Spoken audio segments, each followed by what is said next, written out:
और लगभग 72 सीटों पे हम स्पष्ट रूप से जीत रहे हैं 121 में से। इसमें समय लगा क्योंकि हमने हर सीट से, हर बूथ से आंकड़े इकट्ठे किए और रोचक बात यह है कि दूसरे खेमे में एक बौखलाहट की इंतहा हो गई। सुनने में आया कि कुछ रैलियां उन्होंने कम कर दी हैं, आपस में भी इनके कोई समन्वय अच्छा नहीं बन पा रहा जेडीयू और बीजेपी का। खैर वो होना ही था, आज नहीं तो कल। चिराग पासवान की पार्टी और जेडीयू का भी समन्वय नहीं बन पा रहा, हमें मालूम था। लेकिन अब जो 121 सीटों पर हुआ उससे यह स्पष्ट हो चुका है कि उस खेमे में खलबली मची हुई है और हम 72 सीटों पर स्पष्ट रूप से जीत दर्ज कराने जा रहे हैं। हमारे बूथ वाइज आंकड़े हमने लिए और उसमें समय लगा। आरजेडी वालों से भी हमने समन्वय बैठाया, उन्होंने अपने आंकड़े इकट्ठे किए और अभी हम कम करके बता रहे हैं क्योंकि जो आया आंकड़ा वो थोड़ा और ज्यादा था। लेकिन कंजूसी करना अच्छा रहता है, जब आशावादी रहो, लेकिन कंजूसी से आशावादी रहना चाहिए।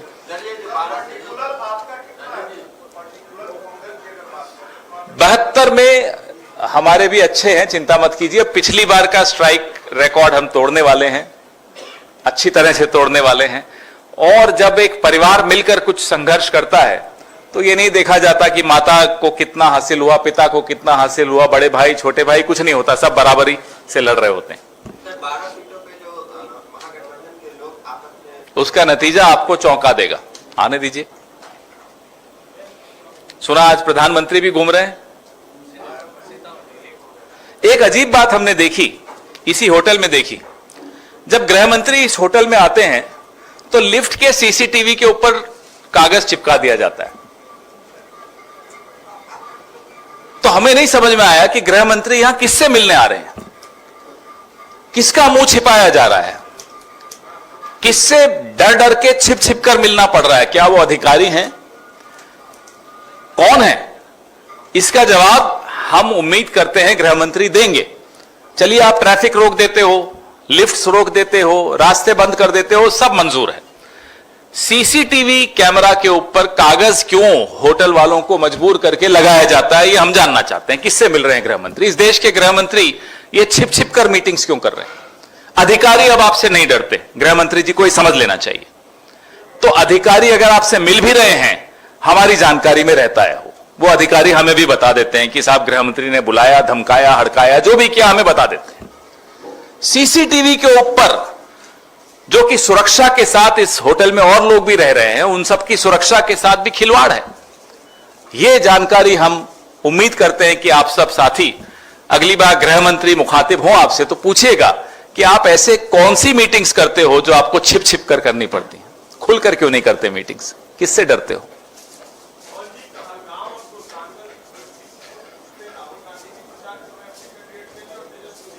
निश्चिंत रहिए, मैसेज स्पष्ट है।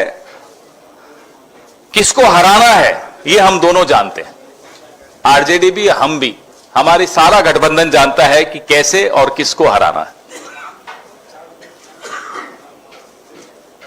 सर, 62,000 करोड़ का जो ऊर्जा घोटाला हुआ है उसमें, अब आपने ऐसा सवाल पूछ लिया है, 2 लोग अभी अपना कैमरा ऑफ कर देंगे।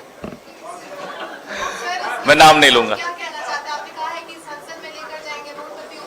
मैं आपको बता रहा हूं कि 62,000 करोड़ तो कम बोला हमने, 25,000 करोड़ हर साल 25 साल तक।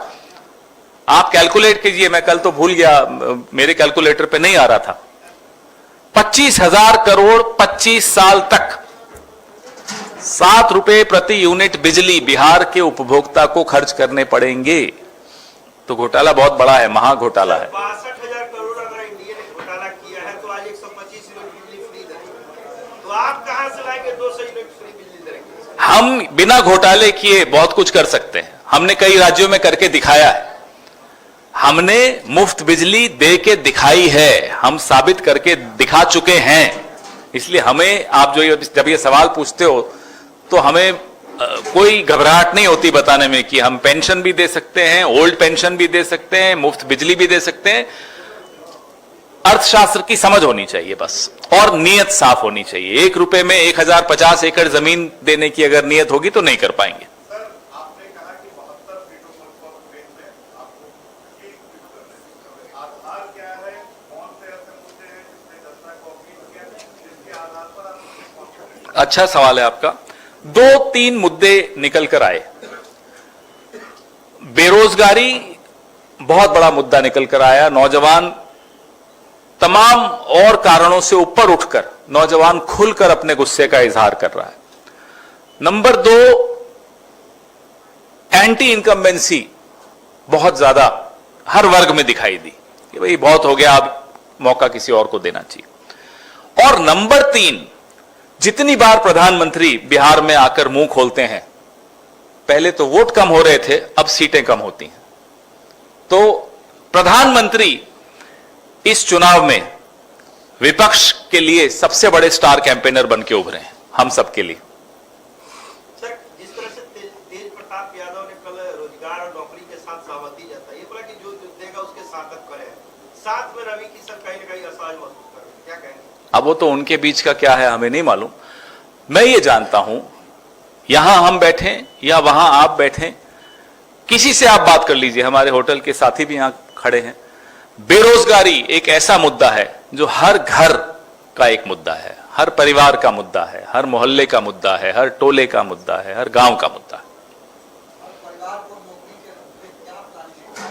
आप निश्चिंत रहिए, इतना मैं आपको कह सकता हूं कि जिन लोगों ने 2 करोड़ नौकरियों का वादा करके 2014 में सत्ता हासिल की थी, कुछ वक्त के बाद कह दिया था जुमला था, हम ऐसा नहीं करने वाले, हम करके दिखाएंगे।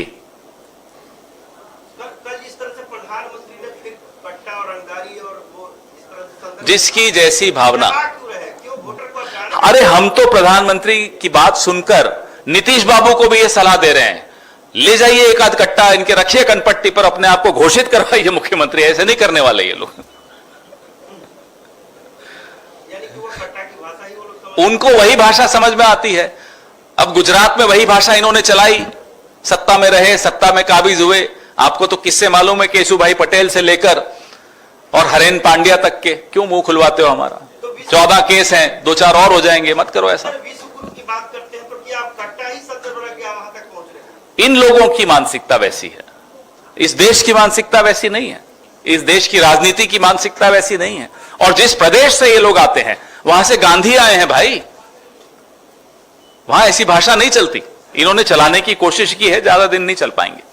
लेकिन नीतीश बाबू को हमारी सलाह पहुंचा दीजिए, अभी भी वक्त है, कट्टा लाइए, लगाइए इनकी कनपट्टी पर।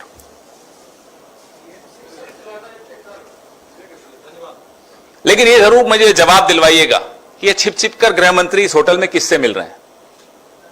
ये बड़ा महत्वपूर्ण है, मुझे मालूम है किससे मिल रहे हैं, लेकिन मैं चाहता हूं आप पता लगाइए। हमारे पास भी लिस्ट है कि किस किस से मिले। धन्यवाद। थोड़ा हिंट दे सकते हैं? अरे अब हर चीज मैं करूंगा तो फिर तनख्वाह तो आप पा रहे हैं। सर,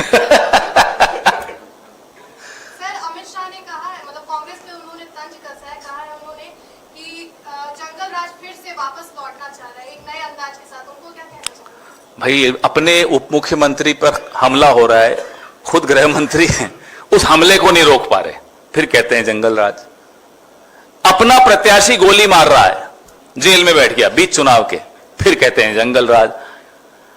गृह मंत्री को गुंडा राज क्या होता है हमसे ज्यादा वो ही जानते हैं, और इस देश में गुंडा राज क्या होता है अमित शाह से ज्यादा कोई नहीं जान सकता। लेकिन हमें उनका पूरा इतिहास उठा के देख लीजिए, उनका पूरा करियर उठा के देख लीजिए। इस देश का गृह मंत्री अच्छी तरह समझता है गुंडा राज क्या होता है और गुंडा राज कैसे किया जाता है। लेकिन यहाँ के उप मुख्यमंत्री तो ज्यादा समझ रहे हैं, वो अपने बयान में तो गुंडा राज सीधे कर रहे हैं। हाँ तो बेचारे भुक्तभोगी हैं, कंट्रोल ही नहीं कर पा रहे, अपने ऊपर हमला नहीं रोक पा रहे, वो क्या खाक सुरक्षा करेंगे बिहार के लोगों की? तभी तो यहां खेमका जी को मार दिया जाता है, अगवा किया जाता है लड़कियों को, 9 मर्डर होते हैं रोज। इसीलिए होता है ना कि ये गुंडा राज चल रहा है यहां।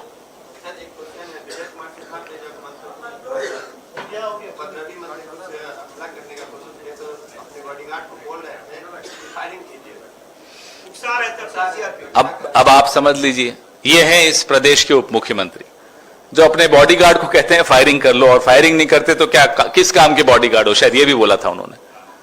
फिर कहते हैं कि वो नशे में कोई था। अरे आप, हमने तो सुना यहां शराबबंदी है तो नशे में कैसे उनके साथ कोई घूम रहा है, बताइए।